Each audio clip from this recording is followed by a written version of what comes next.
quanto l'hanno pagato? È un po' gracilino.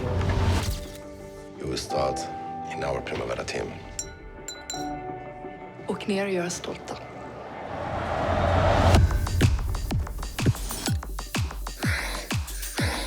At this level, talent, technique, speed, that's all secondary to something else. A desperation in the eyes that says, I'd rather die than fail.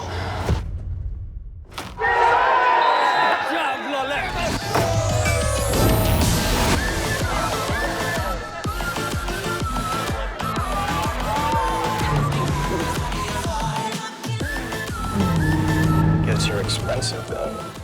Why? Because everybody hates you already.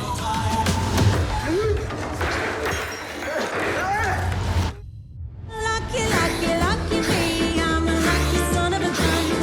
I worked it, I was asleep, I was in I was fun. I want someone who is prepared to make sacrifices to get what he wants. We're giving you the chance. Never kid himself. Don't throw it away.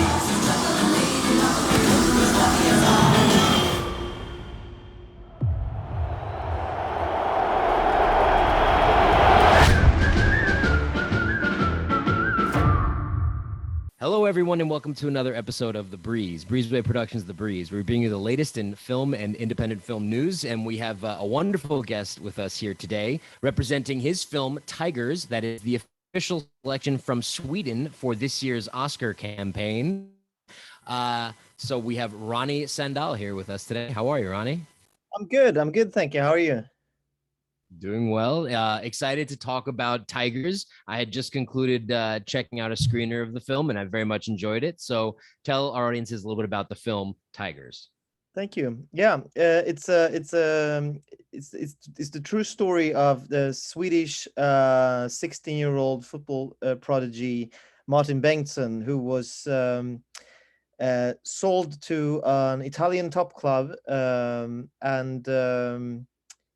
9 months later, he had gone through a kind of a Golgotha journey of the modern day football industry. And so yeah, it's a quite different kind of film for being set in the world of sports, I might say.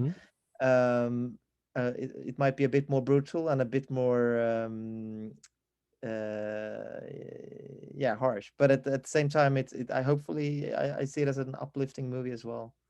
Yeah, I did not know about the process of how it works after a young talent gets signed, 16 years old, goes into the second tier of footballers or practicing clubs, so youth league, so to say, and then they get upgraded to Series A, which is the main team of the league, in this case, Inter, which is the team that is showcased. Where did you get the history of this? How did you do your documentation of this young man's life? I got to know the real Martin Bengtsson when we both were in our early 20s, and he wrote a book, an autobiography called In the Shadow of San Siro, and I had just released my first novel, and I was, fantasizing of becoming a filmmaker. I was just about to make my first short film at the time. And so I had absolutely no prospect of taking his story, to the big screen at that point. But we made a drunk pact that the day I was ready for it, when I had the chance, I would try to make his story into a film, and he would say no to everyone else. So he did over those years. Nice. And waited for me, and I made a couple of films in between until I felt that I was ready to take on such a complex story as it is. Yeah, it certainly is. It's a great coming of age story to see where it starts and how he progresses through the fast-paced lifestyle of playing in major arenas and partying, and girls show up in his life. So where did you find Eric Enge, who is your lead for this film, who plays Martin, and how did you know that he was the right fit for the role?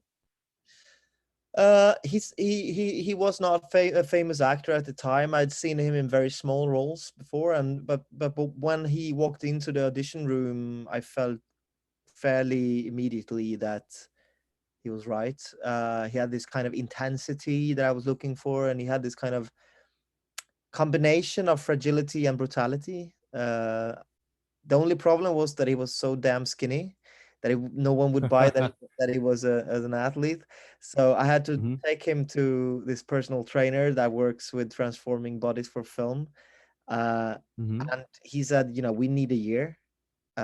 So we took a year. He was training like a maniac for a year, which was actually kind of great because then he had a year also about prepping the character. And so he was really ready when we started shooting. I mean, because it's not only the lead. It's as I told him when he got the role, I told him that this is as close to extreme sport you come in terms of acting. You're gonna Right. be not only in every scene, you're almost in every shot. And when they asked where to put his trailer, I said I don't care because he's never going to be there. He's going to shoot all the time. Yeah. Did you take some of that regiment that they used for training for the film, like that crazy running in place, which you showed a couple of times, or lifting weights? And since he needed to put on the weight, was he actually doing that training while you were rolling to continue to beef him up? Yeah. I mean, he had to maintain his body during the shoot. So yeah, Sure. he had to work out during the shoot as well, which was hard because it's if you're shooting 10 hours a day, it's kind of hard to also train, especially if you're always on set. Sure. So it's Can't sometimes just eat eggs. on Can't just eat. in frame. So but now he did a tremendous job. And I mean, not only that, normally when you cast a very young actor, you often, if they're not trained, you often try to get them someone who's as close to the character as possible. Here, that wasn't the case. He's very far away from the character. Mhm. So he really did like the tremendous character work as an actor. So I think he's having a bright future. Yeah, I do as well. He was a very intense character. He portrayed the role very well. I think it was a stellar performance. So it could be considered a breakout performance from him. And other people also who are familiar with How to Get Away with Murder will recognize that Alfred Enoch is in this as well as a strong co-star. And how did you end up working with him after he concluded with How to Get Away with Murder? I'd seen him in a couple of things, among them How to Get Away with Murder. I thought that he's often playing this kind of sweet little brother roles, and I felt that he had this kind of I at least yeah, I thought there could be a certain dominance in him that Yeah. I hadn't really seen explored in his earlier films and shows. So I went for him, and he loved the script, and I went to London to work with him a bit and see if we Nice. were a good match. And we had just the greatest time. I mean, he's such a talented actor, and it was so nice to see him in this kind of, where he's not so nice all the time. I mean, Right. where he's actually this kind of almost like a, he's a goalkeeper with dyed hair and the huge personality in this. Yeah. It's really a ladies' man in the movie, and and I think he appreciated. I know that he appreciated a lot to be, to play a very different role from what he's used to doing. Yeah, that look is very footballer with the vibe that he put off, the big brother, so to say, to take Martin under his wing while he was going through that transitional phase. A lot of pressure for a young man to undertake, and the thrill of getting to play in a massive stadium. It was very well constructed, and I enjoyed it. So people that are fans of football in Europe and America alike should definitely check out Tigers.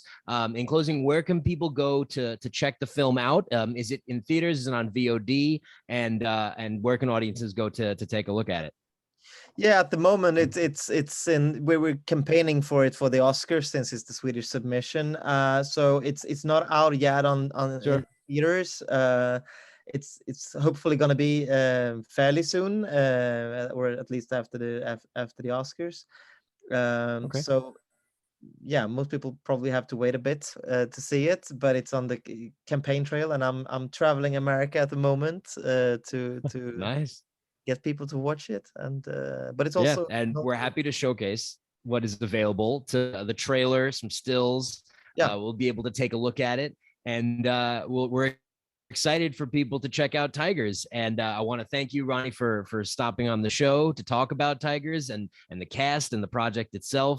And we very much enjoyed it. So I wish you the best of luck with it. And we hope that everyone that's watching this will be able to check out Tigers when it is available to be seen. So again, thank you, Ronnie Sandahl, for coming on the show to talk about Tigers. Thank you so much.